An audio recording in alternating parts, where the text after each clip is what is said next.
Alam niyo ba guys, ngayong araw nag-crib nga kami sa Mang Inasal, kaya naman pagkatapos nga namin magsimba, dumiretso na agad kami dito sa Mang Inasal upang kumain.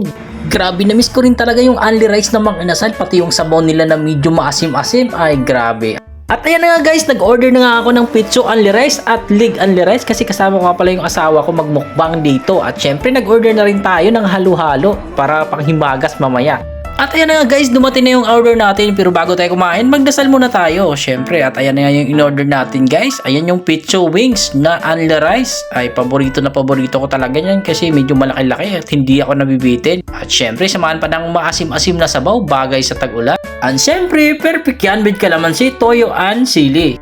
So ano pang inantay natin? First bite. At syempre, sausaw sa toyo at sili. Wow, nakakatakam talaga guys. Lalo-lalo pag gutom ka, may subo ng kanin. Grabe guys, iba talaga yung lasa ng Mang Inasal. Talagang hanap-hanapin mo yung lasa niya.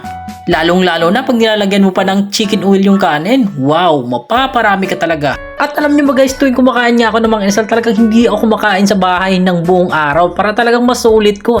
At makarami ako ng rice, mga 10 or 20. Depende na lang guys kung gaano karami makaya natin. Unlimited rice naman yan at 1 to sawa. Teknik ko nga dyan guys, para makarami ako ng rice, naglalagay ako ng chicken oil sa kanin, tapos naglalagay ako ng toyo. Tapos habay higop ng mainit na sabaw. Tapos kain, tapos konting ulam lang. Tapos tubo, ayan. Talagang makakarami ka talaga dito guys ng rice. At syempre, hingi ka ulit ng rice, yan oh. Tapos maglagay ulit ng chicken oil, tapos toyo, ay konting ulam, subo na naman. Ay talagang sulit na sulit guys.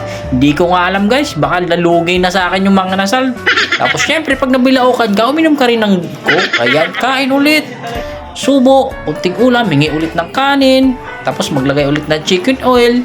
Ay, talagang mabubusog ka talaga guys. Kaya naman kung nagtitipid ka at gusto mo talagang mabusog, dito ka na pumunta sa Mang Inasal. Grabe, ang sarap kasing kumain guys, lalo na pag tag-ulan, no? Lalo na pag kasama mo yung asawa mong malakas din kumain, talagang mapaparami ka talaga ng kain guys. Habang kumakain nga ako dito guys, talagang nagtitinginan sa akin yung mga katabi ko kumakain. Akala talaga nila guys, patay gutom ako. Ikaw ba namang hindi kumain ng isang araw? At kung nanonood ka pa rin hanggang ngayon guys, paki-comment naman kung taga saan ka para alam ko kung saan umabot yung video ko. Kung natatakam ka na guys, hanap ka na rin ng Mang Inasal dyan na malapit sa inyo. At huwag kalimutan yung tips ko guys ha, huwag kayong kumain ng isang araw para makarami.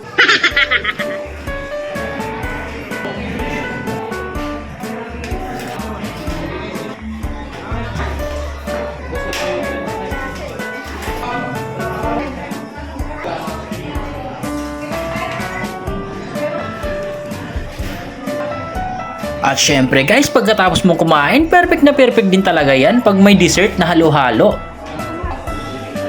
O siya, baka natakam ka na. Paki-share naman at like nitong video. Bye-bye!